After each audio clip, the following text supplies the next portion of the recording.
जय मसीह की। यह हमारी बाइबल अध्ययन श्रृंखला का 20वां वीडियो है और इसमें हम लोग निर्गमन उसके 24 से लेकर के 27वें अध्याय तक अध्ययन करेंगे।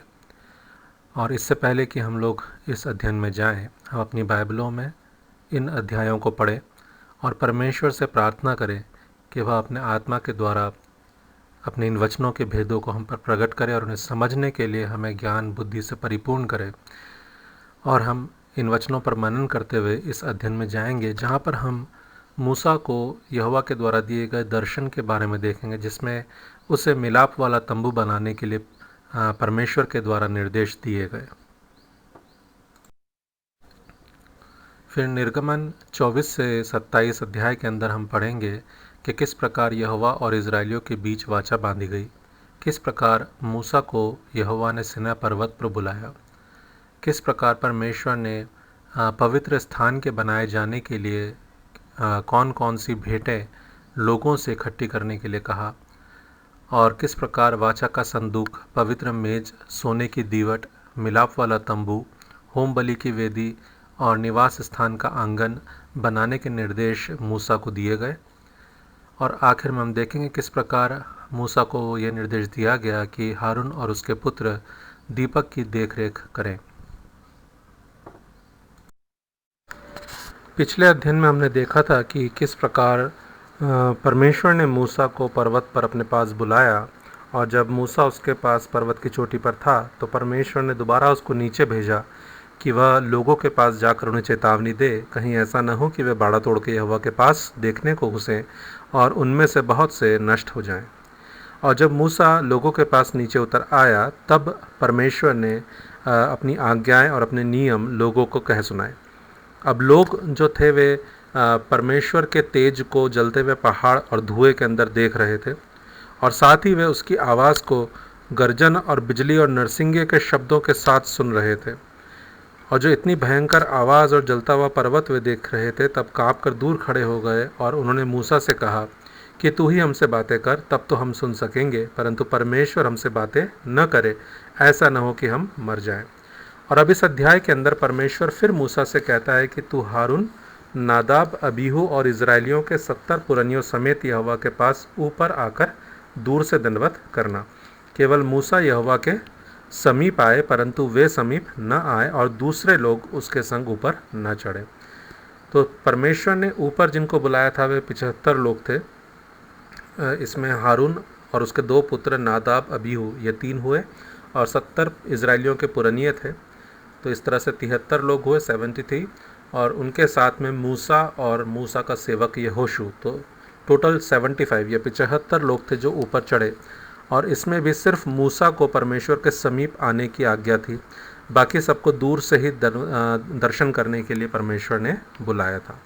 और बाकी लोग, इनके अलावा जो बाकी इजरायली थे, उनको पहाड़ के पास या उसके ऊपर चढ़ने की आज्ञा नहीं थी। और अभी मूसा जब लोगों के सम्मुख उपस्थित था, तब उसने वे सारी बातें, आज्ञाएं और नियम जो यहोवा ने लोगों के सुनते कही थी, उन्हें लोगों को फिर से बताया, क्योंकि लोगों ने कहा था कि परमेश्वर हमसे बातें न करे, तू ही हमसे बातें कर, तब हम समझ सकेंगे। तो इसलिए परमेश्वर की सारी बातों को सुनकर मूसा ने इजरायलियों के वे सारे वचन सुनाए, और सब लोग बोल उठे कि जितनी बातें यहोवा ने कही हैं उन सब बातों को हम मानेंगे। उसके बाद मूसा ने वे सारे वचन एक पुस्तक में लिख लिए, और फिर अगले दिन बड़े सवेरे उठकर पर्वत के नीचे उसने एक वेदी बनाई और इज़राइल के 12 गोत्रों के अनुसार 12 खंभे भी बनाए। तब उसने इज़राइली जवानों में से कईयों को भेजा, जिन्होंने यहोवा के लिए होम बलि और बैलों के मेल बलि चढ़ाए। और इन पशुओं के लहू में से आधे लहू को मूसा ने कटोरों में रखा और आधा लहू वेदी पर छिड़क दिया। तब उसने वाचा की उस पुस्तक को, जो वचन उसने पुस्तक में लिखे थे, उसको वाचा की पुस्तक यहाँ पे कहा गया है, उसको पढ़कर के लोगों को सुनाया। और फिर लोगों ने कहा कि जो कुछ यहोवा ने कहा है उस सब को हम करेंगे और उसकी आज्ञा मानेंगे। तब मूसा ने लहू लेकर लोगों पर छिड़क दिया। तो जो कटोरों में उसने लहू भरा था वो लेकर उसने लोगों के ऊपर छिड़क दिया, और कहा कि देखो, यह उस वाचा का लहू है जिसे यहोवा ने इन सब वचनों पर तुम्हारे साथ बांधी है। और इसी प्रकार से हम नए नियम के अंदर देखते हैं कि जब प्रभु भोज के समय पर प्रभु यीशु मसीह ने कटोरा लेकर चेलों को दिया और कहा कि यह कटोरा मेरे उस लहू में जो तुम्हारे लिए बहाया जाता है तुम्हारे लिए एक नई वाचा है। तो अपने वाचा के लहू को यीशु मसीह ने पीने के लिए दिया, लेकिन यहाँ पर पशुओं के लहू को लोगों के ऊपर छिड़का गया। इसके और विस्तार से हम देखेंगे जब हम नए नियम में जाएंगे। फिर उसके बाद हम देखते हैं कि मूसा, हारून, नादाब, अबीहू और इज़राइलियों के 70 पुरनी हैं। तो इन सब के बारे में लिखा, लेकिन यहोशू के बारे में नहीं लिखा है, पर यहोशू मूसा के साथ साथ चलता था। तो ये 75 लोग ऊपर गए और दूर से ही उन्होंने परमेश्वर का दर्शन किया। और दूर से वे देख रहे थे ऊपर की तरफ, तो उन्हें परमेश्वर के चरणों तले नीलमणि का चबूतरा सा कुछ दिखाई दिया जो आकाश के समान स्वच्छ था। तो उन्हें परमेश्वर तो नहीं दिखा, परंतु परमेश्वर की जहाँ उपस्थिति थी उसके नीचे उन्हें एक चबूतरा दिखाई दिया जो कि नीलमणि के समान चमक रहा था और आकाश के समान बिल्कुल स्वच्छ था, साफ सुथरा था। तो वो दर्शन उन्होंने वहाँ पर पाया और उसके बाद उन्होंने खाया पिया। और क्योंकि परमेश्वर ने उन्हें अपने पास बुलाया था, इसलिए परमेश्वर ने उन पर अपना हाथ नहीं बढ़ाया। फिर आगे हम पढ़ते हैं कि पहाड़ पर मूसा को परमेश्वर ने बुलाया और कहा कि तू पहाड़ पर मेरे पास चढ़ आ और वहीं पर रहे। और साथ ही उसने कहा कि मैं तुझे पत्थर की पटियाएं और अपनी लिखी हुई व्यवस्था और आज्ञा दूंगा कि तू उनको सिखाए। तो परमेश्वर यहाँ पर मूसा को अपने हाथों से लिखी हुई पटियाएं देने पर था और जो वाचा के संदूक के अंदर रखी भी जानी थी। तो इसलिए परमेश्वर ने उसको अपने पास बुलाया है ताकि अपनी पूरी व्यवस्था वो मूसा को अच्छे तरीके से दे सके ताकि वह इजरायलियों को सिखाए। और उसके बाद मूसा अपने सेवक यहोशू के साथ ऊपर की तरफ चला, थोड़ा और ऊपर गया। और जब वो ऊपर जाने लगे तो उसने पुरनियों से कहा कि जब तक हम तुम्हारे पास फिर ना आए तब तक तुम यहीं हमारी बाट जोहते रहो। और सुनो, हारून और हूर तुम्हारे संग है, यदि किसी का मुकदमा हो तो उन्हें के पास जाएं। तब मूसा, हम देखते हैं कि पर्वत पर चढ़ गया और यहोशू वहीं पर रह गया। तो यहोशू उसके साथ और ऊपर तक, जहाँ परमेश्वर की उपस्थिति थी वहाँ तक नहीं गया, लेकिन वो बीच रास्ते में ही रुक गया। और मूसा परमेश्वर के पास जब चढ़ गया तो वहाँ पर यहोवा का तेज मूसा को पर्वत पर बादल के समान दिखाई दिया। लेकिन यहीं पर हम पाते हैं कि इजरायलियों की दृष्टि में जो यहोवा का तेज था वो पर्वत की चोटी पर प्रचंड आग के समान दिखाई पड़ता था। तो बाकी सारे इजरायली आग के समान परमेश्वर को देख रहे थे, लेकिन मूसा के लिए वह तेज आग के समान नहीं था परंतु बादल के समान था। तो पवित्र आत्मा को यहाँ पर दोनों रूपों में दिखाया गया है। लोगों के लिए वह एक ज्वालामयी परमेश्वर के रूप में दिखाई दे रही है और मूसा को वह एक बादल के समान दिखाई दे रहा है। और 6 दिन तक वह बादल इसी प्रकार बना रहा और 7वें दिन परमेश्वर ने उस बादल में से मूसा को पुकारा और मूसा बादल के बीच में प्रवेश करके पर्वत पर चढ़ गया। और फिर वहाँ पर हम देखते हैं कि मूसा पर्वत पर फिर 40 दिन और 40 रात रहा। अब 25वें अध्याय में जब हम जाते हैं तो वहाँ पर हम पाते हैं कि परमेश्वर ने मूसा से कहा कि तू इजरायलियों से मेरे लिए भेंट ले और जो अपनी इच्छा से दे उन्हीं से मेरी भेंट को लेना। और जो जो वस्तुएं परमेश्वर ने बताई मूसा को कि वे भेंट के रूप में ली जाएं, उनमें से धातु के रूप में सोना, चांदी और पीतल मांगा गया। कपड़ों में नीले, बैंगनी और लाल रंग का कपड़ा और बटी हुई सूक्ष्म सनी का कपड़ा मांगा गया। और पशुओं के जो प्रोडक्ट्स होते हैं उनमें से उनकी खाल और बाल मांगे गए, जिसमें से बकरी के बाल और मेढ़ों की खालें जो कि लाल रंग से रंगी हुई थी और सुइसों की खालें। अब ये शब्द सुइसो हिब्रू में है ताखाश, और इस शब्द का वास्तविक अर्थ क्या है यह किसी को नहीं मालूम है, लेकिन हिंदी बाइबल में कई जगह पर हम इसको सुइसों के रूप में देखते हैं, क्योंकि कई जो ट्रांसलेटर्स हैं वो इसको इस प्रकार से मानते हैं कि यह शब्द ताखाश जो है वो पॉर्पोइस या शिमशिमार के लिए या सुइस के लिए प्रयोग में आ सकता है, जो कि डॉल्फिन की ही एक प्रजाति है। तो हो सकता है कि ये उसकी खाल हो। लेकिन अगर ये हम जो मिलाप वाले तंबू को देखें तो वहाँ पे कोई भी अपवित्र वस्तु नहीं ले जाने के लिए परमेश्वर ने कहा है। तो किसी ऐसे जीव जंतु की यह खाल शायद नहीं हो सकती जो कि अशुद्ध हो। तो या तो ये कोई इस प्रकार का जीव है जो कि शुद्ध है, या फिर यह कुछ जो पुरातन विज्ञानी है वो इस प्रकार से मानते हैं कि यह शब्द एक प्रकार की कारीगरी को दिखाता है, जहाँ पर पुराने समय के अंदर लोग चमड़ों के अंदर मनकों को जोड़ करके उससे अलग अलग प्रकार के चित्रकारियाँ किया करते थे, अलग अलग प्रकार के कढ़ाईदार काम करते थे। तो मनकों को लगा करके जो चमड़े तैयार होते थे उससे कई उनके जूते भी बनते थे, जिस प्रकार से यहेजकेल में भी यही शब्द दोबारा आया है, जहाँ पर उसके पैरों की जूतियाँ इस सुइसों की खालों की बनी हुई हैं। तो हो सकता है कि ये कढ़ाई का काम किया हुआ मनकों से जड़े हुए चमड़े को दिखाता हो। तो क्योंकि इस शब्द का कोई स्पेसिफिक अर्थ या इसका कोई सही अर्थ किसी को भी नहीं मालूम है, तो इसलिए सिर्फ एक अंदाज़ा लगाया जा सकता है। और लकड़ियों के लिए परमेश्वर ने बबूल की लकड़ी मांगी है, और तेल में उसने कूट के निकाला हुआ जैतून का तेल मंगवाया है। और पहले समय में जो जैतून को जिस प्रकार से आटा चक्की होती है उस प्रकार की एक चक्की हुआ करती थी जिसके अंदर पीस करके तेल निकाला जाता था। तो वो तेल यहाँ पर मंगवाया गया है, और सुगंध द्रव्य मंगाए गए हैं जिससे कि अभिषेक का तेल तैयार किया जा सके, ताकि याजकों का, महायाजक का अभिषेक हो सके, और साथ ही सुगंधित धूप जो धूप वेदी पर जलाई जाती है उसको बनाया जा सके।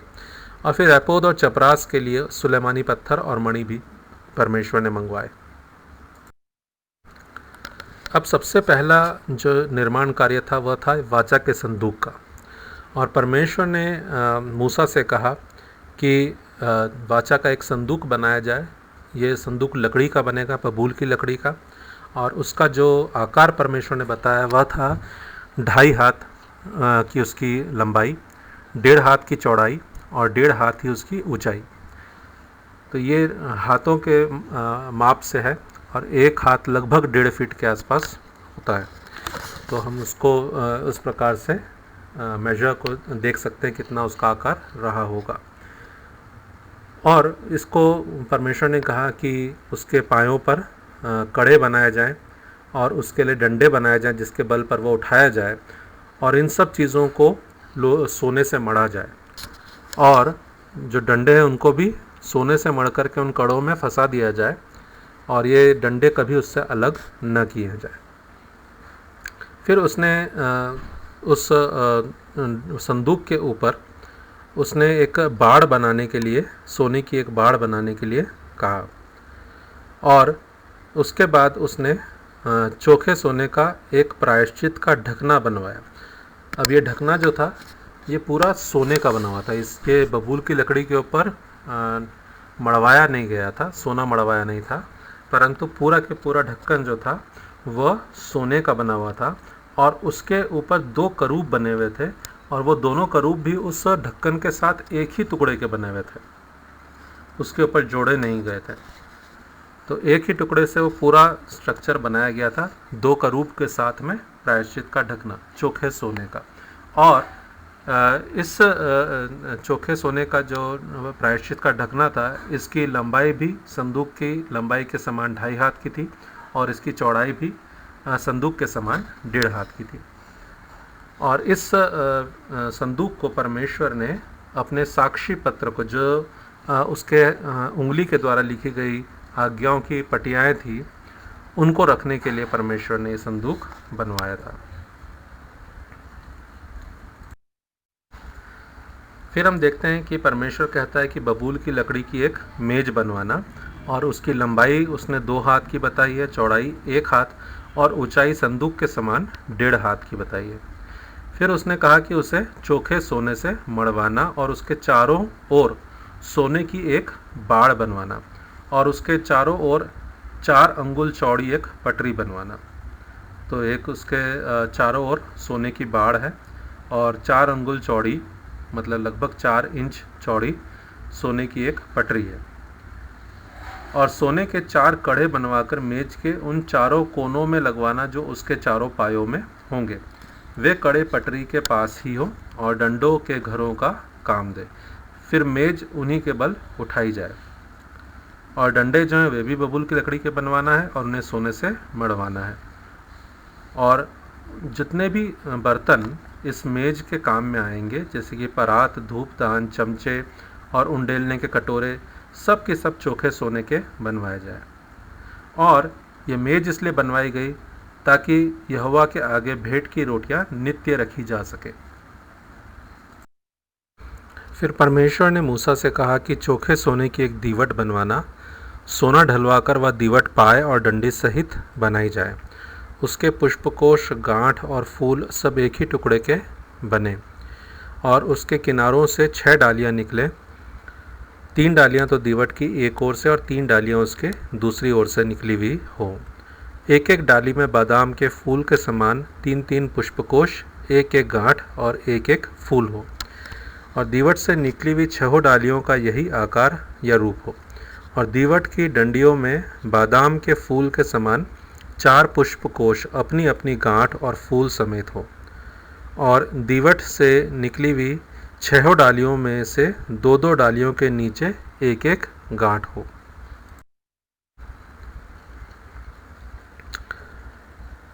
और उनकी गांठें और डालियां सब दीवट समेत एक ही टुकड़े की हों।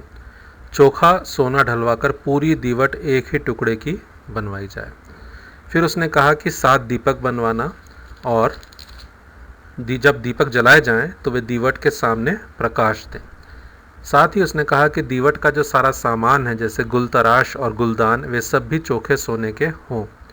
और ये सारे सामान समेत दीवट का जो वज़न होना चाहिए वो होना चाहिए करीबन 1 किक्कार, जो कि लगभग 34 किलोग्राम के आसपास होता है। तो ये सब कुछ परमेश्वर ने बनाने के लिए कहा है। और साथ में उसने कहा है कि सावधान रहकर इन सब वस्तुओं को उस नमूने के समान बनवाना जो तुझे इस पर्वत पर दिखाया गया है। तो जब ये बात कही गई तो इसके अंदर वाचा का संदूक, पवित्र मेज और सोने की दीवट, तीनों चीज़ें आ गई। इन तीनों का नमूना परमेश्वर ने मूसा को पर्वत पर दिखाया और कहा कि इसी के समान ये बनना चाहिए। फिर परमेश्वर ने मिलाप वाला तंबू या निवास स्थान बनाने के लिए निर्देश दिए और उसने कहा कि निवास स्थान के लिए 10 पर्दे बनवाना। इनको बटी हुई सूक्ष्म सनी वाले और नीले, बैंगनी और लाल रंग के कपड़े का कढ़ाई के काम किए हुए करूबों के साथ बनवाना।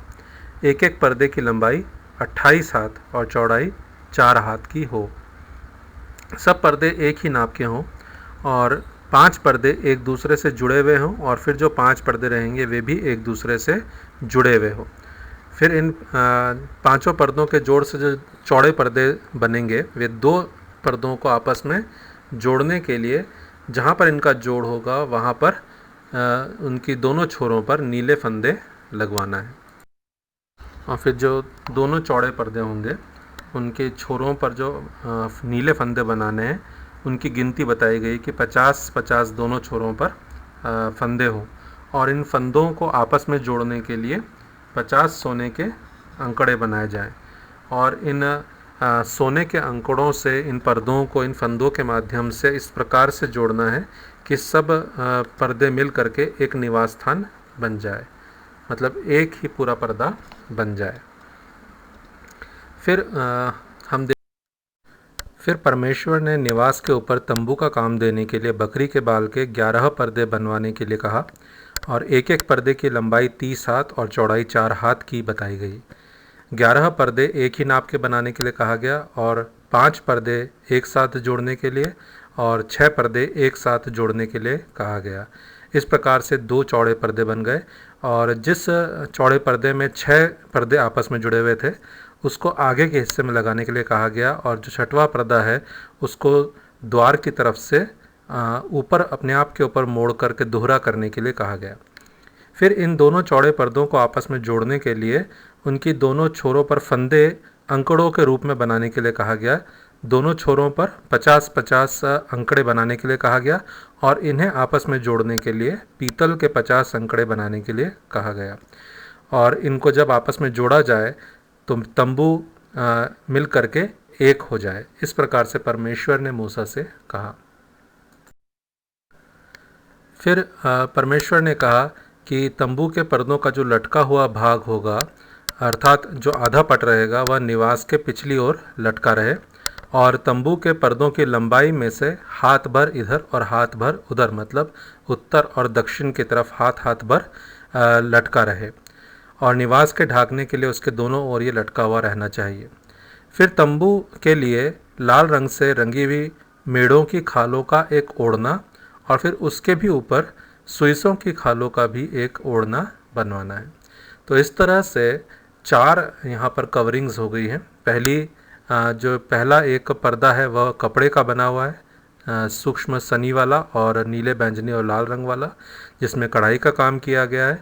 फिर उसके ऊपर तंबू है जो कि बकरी के बाल का बना हुआ है और फिर तंबू के ऊपर 2 ओढ़ने हैं। पहला ओढ़ना मेढ़ों की लाल रंग से रंगी हुई खालों का है और दूसरा ओढ़ना सुइसों की खालों का है।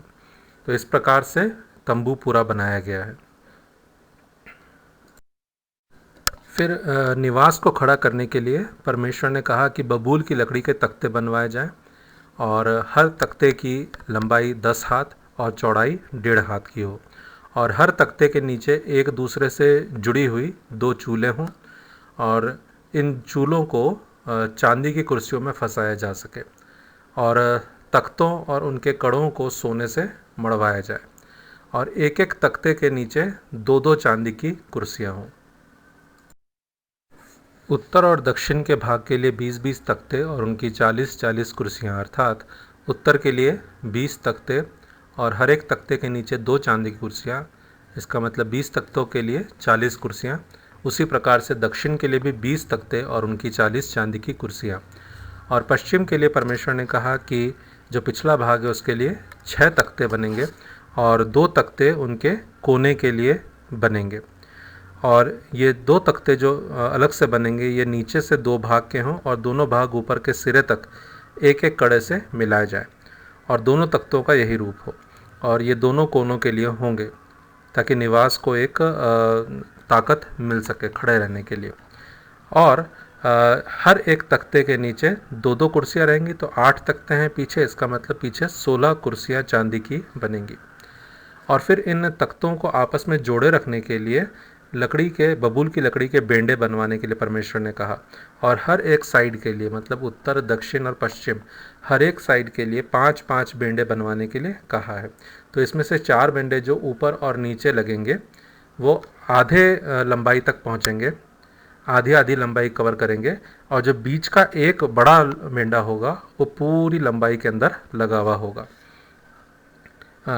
जो हमारा निवास रहेगा उसकी पूरी चौड़ाई, मतलब पहले तख्ते से लेकर के आखिरी तख्ते तक फैला हुआ रहेगा और जो छोटे वाले बेंडे हैं वो पहले वाले से लेकर के, उत्तर की हम बात करेंगे तो पहले वाले से लेकर के 10वें तख्ते तक और दूसरा वाला 11वें तख्ते से लेकर के तो 20वें तख्ते तक।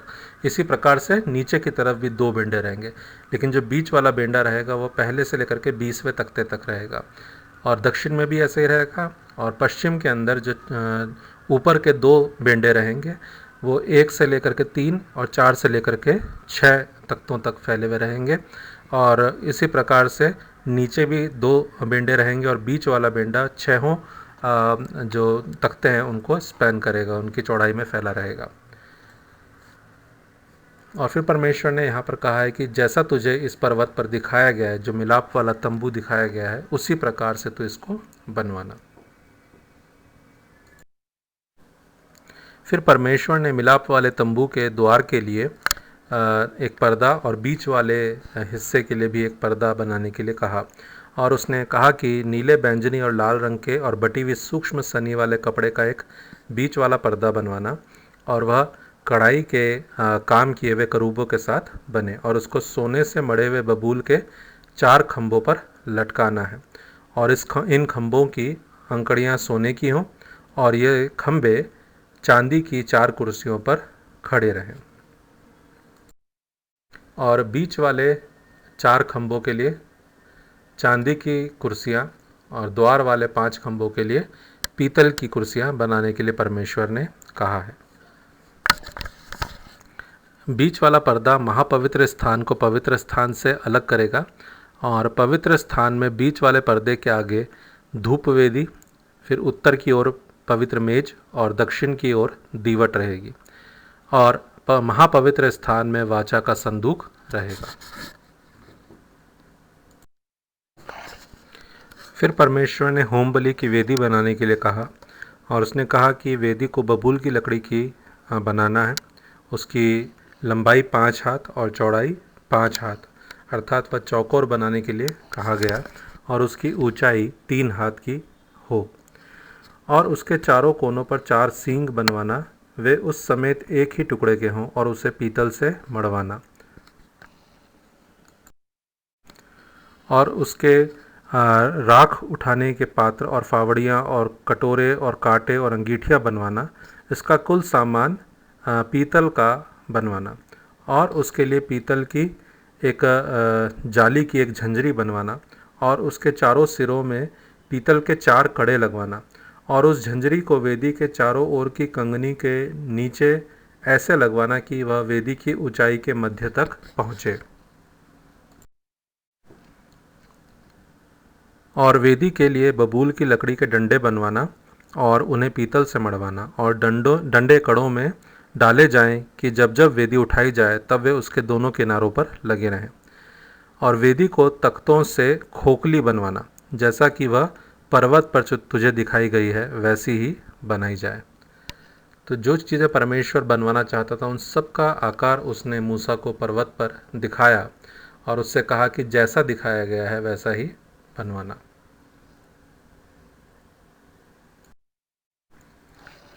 फिर परमेश्वर ने निवास स्थान के आंगन को बनाने के लिए कहा और निवास स्थान के आंगन में उसने दक्षिण की ओर के लिए बटी हुई सूक्ष्म सनी के कपड़े के पर्दे, जिनकी लंबाई 100 हाथ की है, बनाने के लिए कहा और एक किनारे पर इतना ही हो और उसके लिए उस पर्दे को लटकाने के लिए 20 खंभे दक्षिण की ओर लगाने के लिए उसने कहा और हर एक खंभे की 20 कुर्सियाँ पीतल की बने और खंभों के कुंडों और उनकी पट्टियाँ चांदी की हों और इसी प्रकार से आंगन के उत्तर की ओर की लंबाई में भी 100 हाथ लंबे पर्दे हों और उनके लिए भी 20 खंभे और इनके लिए भी पीतल की 20 खाने हों और उन खंभों के कुंडे और पट्टियाँ सब चांदी की हों। और परमेश्वर ने कहा कि आंगन की चौड़ाई में पश्चिम की ओर 50 हाथ के पर्दे हों, उनके लिए खंभे 10 और खाने भी 10 हों। फिर पूर्व की ओर भी 50 हाथ की चौड़ाई हो और उसमें द्वार के एक और 15 हाथ के पर्दे और 3 खंभे उनको लटकाने के लिए और उनके खाने भी 3 हों और उसी प्रकार से द्वार की दूसरी ओर भी 15 हाथ के पर्दे और 3 खंभे और खाने 3 और जो द्वार का पर्दा है वो 20 हाथ लंबा हो और उसको लटकाने के लिए 4 खंभे बने। द्वार के पर्दे के लिए नीले, बैंगनी और लाल रंग के कपड़े का और बाकी कनात के बनाए जाने के लिए सूक्ष्म सनी के कपड़े का इस्तेमाल किया जाए और जो आंगन है उसकी कुल लंबाई 100 हाथ और उसकी चौड़ाई 50 हाथ की हो और कनात की जो ऊंचाई है वह 5 हाथ की रहे। और इसी के साथ निवास स्थान के जो भांति भांति के बर्तन और सब सामान हैं और उसके सब खूंटे और आंगन के भी सब खूंटे सब कुछ पीतल का बने। फिर परमेश्वर ने कहा कि इज़राइलियों को आज्ञा देना कि मेरे पास दीवट के लिए कूट के निकाला हुआ जैतून का निर्मल तेल ले आना। तो इस प्रकार की कुछ चक्की हुआ करती थी जिसमें जैतून के फलों को डाल करके उनसे तेल निकाला जाता था और ये कूट के निकाला हुआ तेल या दबा के निकाला हुआ तेल कहलाता था। तो इस तेल को ले आने के लिए परमेश्वर ने कहा था कि इस तेल के द्वारा दीपक नित्य जलता रहे, मतलब हमेशा जलाया जा सके। और मिलाप वाले तंबू में उस बीच वाले पर्दे से बाहर जो साक्षी पत्र के आगे होगा, हारून और उसके पुत्र दीवट सांझ से भोर तक यहोवा के सामने सजाकर रखें। यह विधि इजरायलियों की पीढ़ियों के लिए सदैव बनी रहेगी। तो रात के समय जब सूर्य ढलने पर हो, उस समय से लेकर के सूरज के उगने तक इन दियों को जलते रहने के लिए परमेश्वर ने आज्ञा दी और यह कार्य हारून और उसके पुत्रों को सौंपा गया। और रात को तो वो इसमें दिया जलाते थे और सुबह के समय दियों को साफ करके रखते थे। तो ये देख रेख परमेश्वर ने हारून और उसके पुत्रों के लिए, जो कि याजक पद के लिए और महायाजक पद के लिए चुने गए थे, सदा की विधि करके ठहराई। आप सबका धन्यवाद। परमेश्वर आप सबको आशीष दे। यदि आपको ये वीडियो पसंद आ रहे हैं तो लाइक करें और सब्सक्राइब करें ताकि आपको आने वाले वीडियोस की भी जानकारी मिल सके। मसीह में आपका भाई लवित सैमसन, लिविंग वर्ड मिनिस्ट्री एवं मन्ना मिनिस्ट्री।